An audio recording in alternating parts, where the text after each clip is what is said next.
নমস্কাৰ, আপুনি ভাবি আছে নেকি কম খৰচত এখন লোকেল মুৰ্গীৰ ফাৰ্ম কেনেকৈ ফ্ৰী ৰেঞ্জ সৈতে বনাব পাৰিম?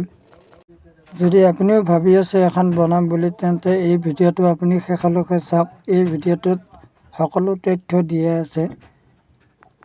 মোৰ এই ফাৰ্মখনত 800মান লোকেল মুৰ্গী আছে। কিন্তু আপোনালোকে যি দেখা পাই আছে এই ফাৰ্মখনতে সকলো মুৰ্গী, এটা দুটা চামৰ মুৰ্গী আছে। এটা সৰু চামটো ইয়াতে থাকে আৰু এটা চাম আৰু এখন ফাৰ্ম আছে তাত থাকে। গতিকে মোৰ এখন ডাঙৰ ফাৰ্ম কম খৰচত বনাব লগা হৈছিল। সেই উদ্দেশ্য লৈ মই এই ফাৰ্মখন আৰম্ভ কৰিছোঁ। মোৰ ফাৰ্মখনৰ বহলটো হৈছে 18 ফুট, দীঘলটো 40 ফুট। ইয়াতে আমি টোটেল 12টা পোষ্ট ব্যৱহাৰ কৰা গৈছে, তলৰ পৰা মাটিৰ পৰা জাম দি পেলাই। আৰু আমি 3টা ছাইড ফাউণ্ডেশ্যন কৰি দিছোঁ। মাজে মাজে আমি বাঁহৰ খুঁটা দিছোঁ আৰু আমাৰ চালিখন বাঁহৰে হ'ব, যি গতিকে কম খৰচত কৰিব লাগে। আৰু ইয়াতে আমাৰ কমচে কম 8,000 টকাৰ বাঁহ অনা হৈছে আৰু ডাঙৰ ভলকা পাইগিলে আমাৰ এনে নিজৰে হয়। আৰু যি আমাৰ ফাউণ্ডেশ্যন কৰা গৈছিল, পাকাৰ পোষ্ট বনোৱা গৈছিল, চিমেণ্টে, ৰডে আৰু মিস্ত্ৰীৰ খৰচাই এয়া মিলি কমচে কম 20,000 টকা খৰচা গৈছে আমাৰ। এতিয়াও আমাৰ ফাৰ্মত বহুত কাম বাকী আছে। আপোনালোকে চাই থাকক শেষলৈকে, তাৰপিছত আপোনালোকে গম পাব ফাৰ্মখন কেনেকুৱা হৈছে, আপোনালোকে জনাব। এতিয়া আমাৰ বৰ্তমান চালিৰ কাম হৈ আছে। চালিখন উঠোৱাৰ পিছত আমাৰ ত্ৰিপালৰ কাম থাকিব। আপোনালোকক দেখাই আছোঁ, চাই থাকক আপোনালোকে। বন্ধুসকল, আমাৰ চালি উঠোৱা হৈ গ'ল, ত্ৰিপাল লগালোঁ। আপোনালোকে দেখাই পাইছে ত্ৰিপালৰ ওপৰত আমি চালি লগোৱা নাই, তেতিয়া আমি লাইলন এটা ৰছী আছে, সেই ৰছীটো ব্যৱহাৰ কৰা গৈছে। আৰু লগত আমি ভিটিৰ কামো কৰি যাই আছোঁ। বন্ধুসকল, এই ভিডিঅ'টো আমাৰ কমচে কম 2 মাহমানৰ ভিডিঅ' হ'ব। ৰখাই আমি থৈ দিছোঁ আপোনালোকক দেখাবৰ কাৰণে। বহুত কষ্টত আজি বহুত দিন হৈ গ'ল। বন্ধুসকল, আমি যি ত্ৰিপাল ব্যৱহাৰ কৰা গৈছে, এই ত্ৰিপালটো অলপ দামী হয়। এইটো 130ৰ পৰা 40 টকা লয় কেজি।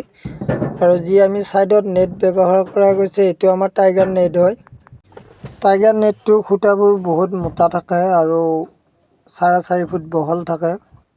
এইটো নেট এইটো মানে 50 মিটাৰ থাকে। 50 মিটাৰত আমাৰ 1200 টকাও লয়, 1000 টকাও লয় জাগা লৈ।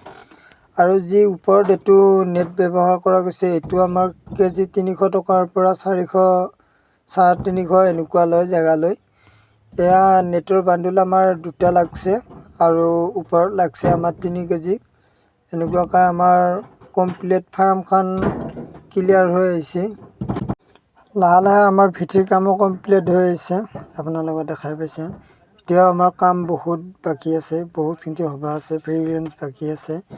গতিকে এই ভিডিঅ'টোৰ মাজতে আমি সকলোবোৰ দেখাম। গতিকে বন্ধুসকল, আপোনালোকে স্কিপ নকৰি ভিডিঅ'টো শেষলৈকে চাওক, তেতিয়া আপোনালোকে বুজি পাব। মোৰ এই ফাৰ্মত লগোৱা যিবোৰ নেট দেখা পাইছে আপোনালোকে আৰু ওপৰত মাৰা ত্ৰিপালৰ, ইয়াত টোটেল দাম পৰিছে আপোনাৰ 6,500 টকা। ইয়াতে টোটেল পইচা গৈছে মোৰ এই নেট আৰু ত্ৰিপাল মিলি। আৰু বাকী অন্য যোনবিলাক যোগাৰ আছে, সেইবিলাকত টোটেল গৈছে আপোনাৰ যেনেকুৱা গুণা।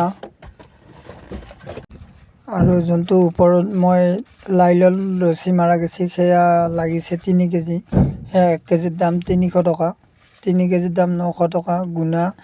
ইয়াত টোটেল মিলি 1500 টকা গৈছে। এইফালে দৰ্জা বনাওঁতে দৰ্জা টিং 2খন অনা গৈছে আৰু কাঠত এনেকৈ 2খন দৰ্জা মিস্ত্ৰীৰ খৰচা দি 2500 টকা আপোনাৰ 2খন দৰ্জাত পৰি গৈছে।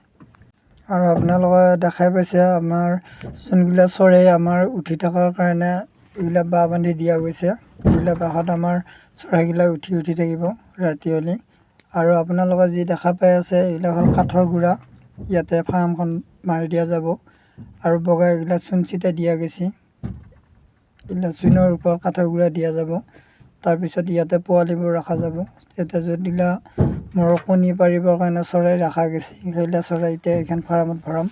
এতিয়া আপোনালোকে চাই লওক ফ্ৰী ৰেঞ্জখন। ফ্ৰী ৰেঞ্জখন এনেকুৱাকৈ বনোৱা গৈছে, আপোনালোকে দেখাই পাইছে। ইয়াৰ বাহিৰে আৰু ওপৰতো মাৰা গৈছে নেট, যাতে ওপৰেদি চৰাইবিলাক ওলাই পেলাই যাব নোৱাৰে। যাতে এইটো ফ্ৰী ৰেঞ্জৰ বাহিৰে ক'তো যাব নোৱাৰে।